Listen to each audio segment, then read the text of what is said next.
to North Korea, where Sergei Lavrov, who is Russian foreign minister, has been meeting with the foreign minister of North Korea, but also Kim Jong Un.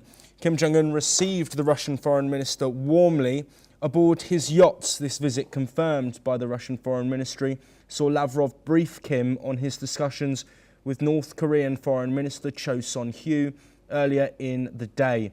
The talks centred around strengthening military cooperation, establishing new transport links and enhancing bilateral economic ties. In a significant development, Pyongyang reaffirmed its strong backing for Russia's ongoing military campaign in Ukraine. According to Lavrov, North Korea expressed firm support for Russia's objectives in the war, with reports indicating the possible deployment of more North Korean troops to the conflict. Well, joining us to discuss this situation and this growing alliance is Dr. Sanjay Kumar, a journalist at the Korean Herald, joining us from Seoul in South Korea. Thank you, Dr. Kumar, for being here with us. We've, of course, just discussed the ongoing Russia-Ukraine conflict and the forward momentum in terms of strikes that we're seeing from Russia. Also reports of Russia pushing forward on the front lines. We know North Korean troops have been involved in the fighting alongside Russian troops against Ukraine in the Kursk region and elsewhere. How significant is this alliance between Russia and North Korea at a time of global instability and global conflict? On the war front, the escalations are continuously increasing. It is getting more offensive from both the sides. But if we see this new development of the visit from both the sides and the meeting, we should see it as an extension of the treaty that has been signed last year and the meeting that Putin and Kim Jong Un had last year as well.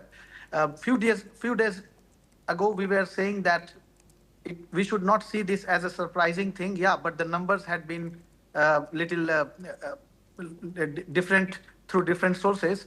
But we should look from the perspective of North Korea that what situations they are going through.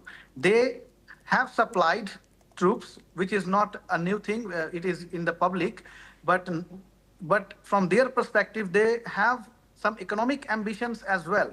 Because of the sanctions in the last few decades, North Koreans had been suffering many kinds of economic issues and the domestic economic issues. But now they also want to start and revive the economy through initiatives like Wonsan Resort. They want to activate people-to-people ties, and in Russia, North Korea, China, when the leadership meets, people-to-people ties also gets activated easily. So we should see Lavrov and Cheson, his meeting from that perspective, and we should not be very surprised if we come to know that this is a kind of working level meeting to bring Kim Jong Un also into Russia in coming years. So we should not take it as surprise. But diplomatic messaging also we have to take care of.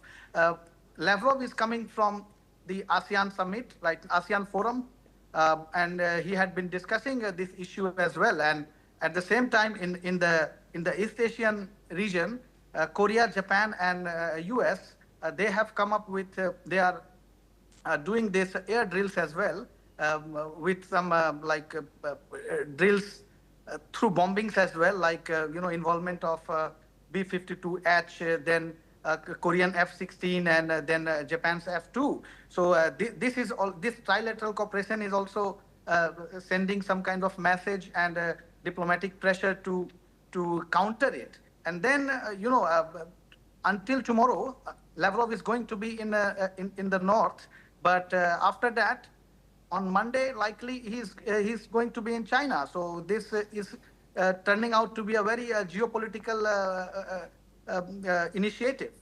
We should see in that way. Yes.